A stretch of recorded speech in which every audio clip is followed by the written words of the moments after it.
Alors, aujourd'hui, on va voir la notion de surface, et plus précisément celle d'aire. Qu'est-ce qu'une aire?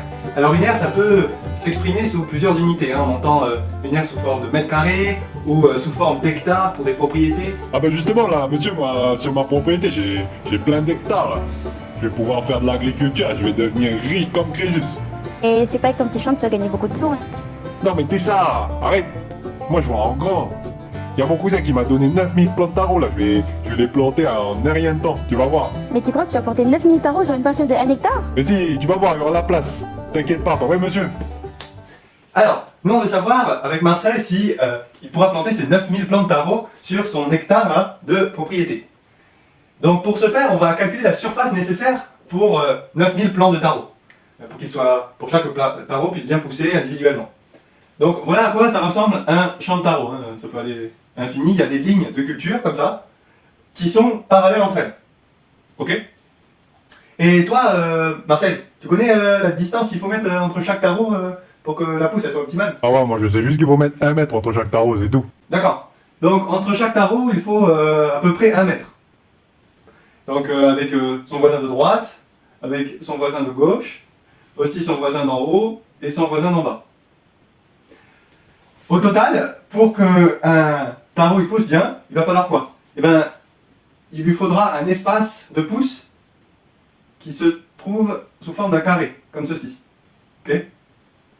Il y a plusieurs carrés, voilà, pour celui-là c'est celui-là, pour celui-là c'est celui-là, etc. Et ce carré, il a pour dimension 1 mètre de côté, d'accord? 1 mètre sur 1 mètre. Parce que là on voit que ça coupe à peu près à la moitié de la flèche, donc la moitié de la flèche c'est 50 cm, et si on compte 2 fois 50 cm, et bien voilà, ça fait 1 mètre, d'accord? Donc, nous, on a besoin de calculer la surface que représente un carré d'1 mètre sur 1 mètre. Qu'est-ce que c'est que donc le nombre associé à une surface? Eh bien, ça s'appelle son aire. L'aire d'un carré. La surface, c'est ce qu'il y a en quadrillé, et l'aire, c'est ce qu'il y a à calculer. Ok? Donc, pour calculer son aire, il faut faire son côté fois son côté à notre carré. Donc, par exemple, pour notre carré qui est ici, si on veut calculer son aire, on fait 1 mètre fois 1 mètre. Ça nous donne quoi? Ça nous donne 1 mètre carré. Alors maintenant, vous savez à quoi correspond 1 mètre carré, cette unité qu'on entend souvent. C'est l'aire d'un carré d'1 mètre sur 1 mètre. C'est la valeur de sa surface. Ok? Mais nous, on n'a pas seulement un taro, on ne veut pas en faire planter qu'un seul, on veut en planter 9000. Donc comment on va faire? Alors, pour connaître au final l'aire nécessaire à 9000 plantes de taro, il faut faire 1 mètre carré fois 9000. Au final, ça va nous donner quoi? 1 fois 9000, ça fait toujours 9000 mètres carrés. Donc voilà, on a la surface nécessaire pour faire pousser nos 9000 plantes de taro. Maintenant, nous, on a cette surface en mètres carrés, mais on la veut en hectares pour la comparer avec la propriété de Marcel. Donc, déjà, il faut savoir qu'est-ce que c'est qu'un hectare. Et bien, un hectare, comme notre mètre carré là, c'est aussi un carré. C'est aussi l'aire d'un carré. Et plus précisément, c'est l'aire d'un carré de 100 mètres par 100 mètres. Ok?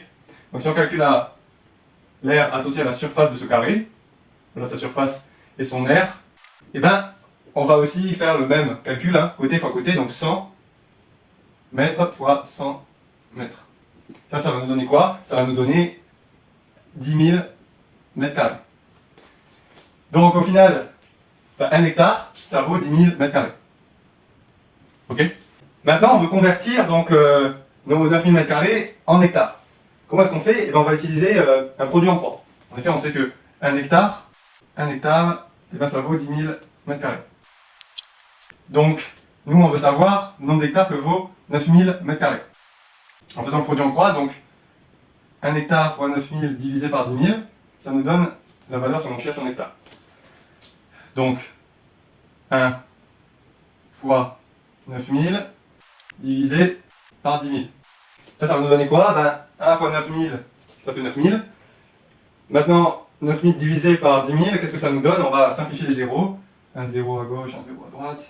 Tac, tac, tac, tac. Voilà. Ça nous fait 9 dixièmes. Qu'est-ce que ça nous fait 9 dixièmes? C'est 0,9 hectares. Ok? Donc voilà, maintenant on sait la surface nécessaire en hectares pour faire planter 9000 taros. C'est 0,9 hectares. D'accord? Donc on sait que 0,9, ben, au final c'est inférieur à 1 hectare. Donc il y aura la place, Marcel, pour faire planter tes 9000 taros là sur ta petite parcelle. Et peut-être que tu vas même devenir riche, ok? Ah alors, pile la place. Tu vas voir, t'es ça, dans 9 mois, je vais vendre mes 9000 tarots là. Les pièces, elles vont tomber du ciel après. Non mais attends, il faut encore planter avant.